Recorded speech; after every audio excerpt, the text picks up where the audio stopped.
नमस्कार, मैं हूं वंशिका शाह और आप देख रहे हैं आरएनएस न्यूज। चलिए रुक करते हैं आज की बड़ी खबरों के ऊपर। 26 जनवरी को राष्ट्रपति भवन में आयोजित विशेष चाय कार्यक्रम में भिलाई की 2 युवा प्रतिभाओं को आमंत्रित किया गया है।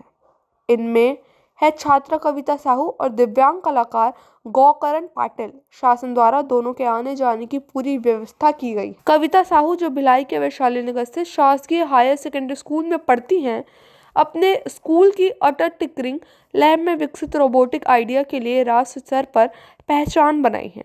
देश भर से प्राप्त 1.5 लाख आइडिया में से उनकी परियोजना टॉप 10 में शामिल हुई है। इस उपलब्धि के लिए उन्होंने अपने शिक्षिका रितु हांडा को श्रेय दिया है। वहीं गौकरण पाटिल, जो जन्म से ही दोनों हाथों से दिव्यांग हैं, पैरों और मुंह की मदद से चित्रकला में अद्भुत दक्षता दिखाई है। रायपुर स्थित कोपालवानी स्कूल में वे ड्राइंग टीचर के रूप में कार्यरत हैं। उनकी पेंटिंग और उनका जज्बा न केवल छात्रों के लिए प्रेरणा है, बल्कि पूरे प्रदेश के लिए गर्व का क्षण है। राष्ट्रपति द्रौपदी मुर्मू ने इन दोनों प्रतिभाओं को इस विशेष कार्यक्रम में आमंत्रित किया है, जिससे भिलाई और छत्तीसगढ़ के युवा प्रतिभाओं और दिव्यांगों की राष्ट्रीय पहचान और भी मजबूत होगी। हम कविता और गौकरण को उनकी सफलता के लिए हार्दिक बधाई देते हैं और आशा करते हैं कि उनके जैसे और भी युवा प्रतिभाएं देश का नाम रोशन करेंगे।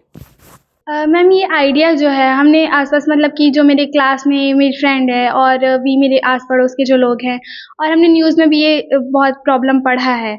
तो ये आइडिया हमें वहाँ से आया कि जो प्रॉब्लम है वो बहुत ज़्यादा बड़ी प्रॉब्लम है, एक पूरी सिटी प्रॉब्लम है। सो इसलिए हमने इसका समाधान निकाला।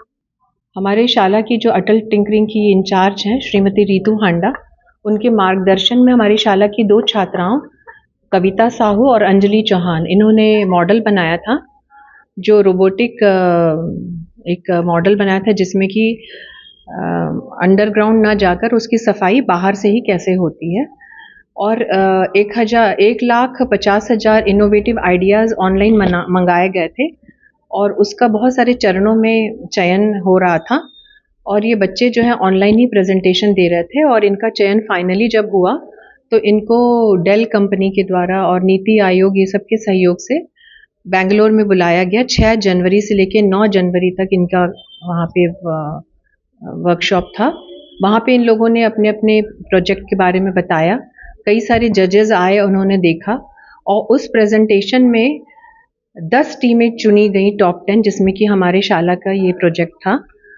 और उसके बाद 6 जो थे बच्चे, उनको चुना गया। राष्ट्रपति भवन से निमंत्रण मिला 26 तारीख को आने के लिए।